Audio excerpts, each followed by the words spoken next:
Assalamualaikum warahmatullahi wabarakatuh. Saya pikir bangsa Indonesia harus menyimpan semua dokumen elektronik hari ini, siapa-siapa yang hadir di tempat ini, karena saya menganggap orang-orang inilah yang menyelamatkan bangsanya. Jadi jangan hilang dokumen ini. Saya kemarin nelpon Pak Husainuddin, kita harus ketemu, bangsa ini betul-betul harus diselamatkan. Karena di titik tikungan yang sangat tajam, yang hampir seluruh aparat dan penguasa sudah menempatkan pembohong sebagai pahlawan. Dan orang jujur menjual kebenaran sebagai pecundang. Ini titik krusial yang sangat-sangat bahaya. Kita harus berkumpul apapun resikonya. Apapun resikonya kita harus hadapi. Saya memberikan penghormatan dan mungkin ya ngambil contoh lah. Katanya Raja Jawa ini pantas jadi nabi, kata mereka. Tapi ada yang menyatakan bahwa ini ada iblis yang dikirim dari neraka. Iblis yang dikirim dari neraka untuk merusak negeri ini. Dan saya berharap teman-teman ini adalah malaikat-malaikat melawan iblis itu. Ya, Dr. Suryo tidak lelah hampir 24 jam untuk berjuang, dan saya nggak tahu istrinya ngomong apa. Ya. Yang kedua, Dr. Tipa, seorang perempuan yang sangat tangguh dengan berbagai tantangan. Dr. Rismon tahu-tahu muncul dari Jepang datang ke Sumatera Utara, diterbangkan memperbaiki Jawa.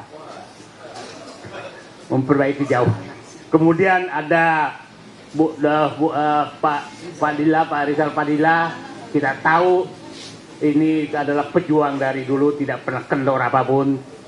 Ibu Kurnia, perempuan tangguh. Edi Sudana, saya hanya penggembira di luar, dan kita semua akan ada di belakang bapak-bapak. Insya Allah bapak jangan kendor satu senti pun. Ijazah palsu, menurut saya ada 5 kebohongan yang mau disembunyikan oleh mereka, bukan hanya Jokowi. 1, kebohongan identitas diri Jokowi sendiri, itu yang dia paling takutkan terbuka. Identitas diri kan kita tahu ceritanya sebenarnya, dan kalau ini terbuka maka kita tahu siapa yang membentuk Joko Widodo sebenarnya. Saya pikir publik udah paham. Yang kedua adalah kepalsuan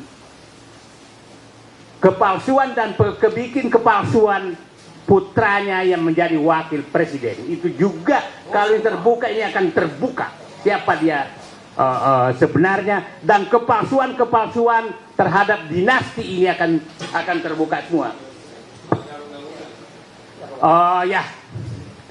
Yang kedua, ketiga adalah kepalsuan pemilu yang sudah dilakukan oleh dia, itu juga akan terbuka. Kebohongan itu akan terbuka. Yang keempat adalah kebohongan korupsi yang ribuan triliun, itu akan terbuka. Ribuan triliun korupsi yang terjadi selama rezim Joko Widodo. Yang inilah kebohongan tukang-tukang survei yang sekarang jadi komisaris BUMN di mana-mana. Jadi kita akan membongkar 5 kebohongan. Jadi jangan heran bahwa musuh kita banyak sekali, karena banyak sekali yang terancam.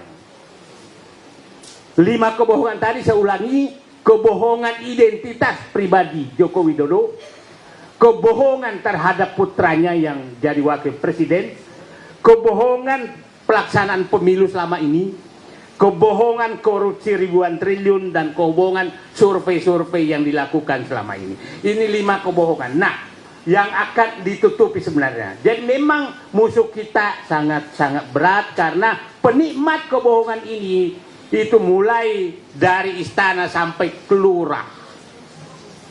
Lurah. Itu ya semua. Nah, haram. Nah, di posisi seperti ini saya meminta kepada seluruh rakyat Indonesia 3 hal. Mari kita turun semua untuk membela kebenaran ini dan menggusur kebohongan yang hanya dilakukan oleh satu keluarga dari Solo. Masa kita kalah? Itu komandannya.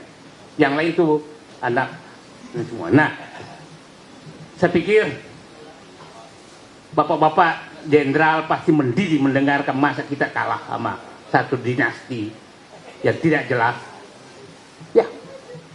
Yang kedua, kepada seluruh aparat, berhentilah aparat hukum menjadi pelindung daripada raja bohong ini. Betul-betul adalah hati nurani kalian. Saya berharap 3-4 orang yang pernah jadi pelaku utama ke raja bohong ini mengakulah. 2-3 orang saja mengaku, saya pikir Anda akan jadi pahlawan menyelamatkan bangsa ini. Jangan sembunyikan terus. Yang terakhir kepada Presiden Prabowo, kalau tidak mampu memihak kepada kebenaran, minimal Bapak diam saja, nggak usah melindungi. Kalau memang tidak mampu. Tidak mampu, karena sering sekali ada kode-kode dari Solo, itu langsung letoi lagi. Percayalah, kalau Bapak membela kebenaran, rakyat akan ada di belakang Bapak. Tapi apabila Bapak takut terus dari raja bohong, maka batas rakyat juga ada sabarnya. Kami masih menaruh harapan pada Bapak, tapi rakyat juga ada batasnya. Kalau raja bohong ini selalu diistimewakan, maka rakyat akan keluar dengan hati nuraninya. Hanya itu saja dari saya. Hari ini titik tikungan yang sangat tajam kepada seluruh rakyat Indonesia. Bersatulah menggusur raja bohong ini untuk menyelamatkan negara. Mulai dari Sabang sampai Merauke, turunlah. Jangan diam demi bangsamu. Coba kita lihat, mulai kemarin di Aceh coba diganggu oleh menantunya, di Papua dia coba ganggu lewat lewat oligarkinya dan lewat yang memberikan Raja Jawa, yaitu Bahlil. Jadi semua tinggal menunggu waktu akan dihancurkan oleh mereka kalau kita diam. Saatnya melawan. Bismillahirrahmanirrahim. Assalamualaikum warahmatullahi wabarakatuh. Ya, teman-teman, saya tidak akan menanggapi 5 kebohongan itu ya. Tapi ini mengingatkan bahwa kalau teman melek informasi, ada kasus korupsi di Pertamina, dugaan kasus korupsi 286 triliun. Hampir setengah triliun kan gitu. Itu baru satu kasus. Celakanya bukannya diperbaiki, tapi komisarisnya adalah dari para lembaga survei. Saya ke Pak Majen Sunarko, saya persilakan. Majen Purnawirawan gitu ya. Dan saya ingatkan, alhamdulillah, kumisnya masih mempesona, nggak ada yang berani. Jadi nggak ada yang berani.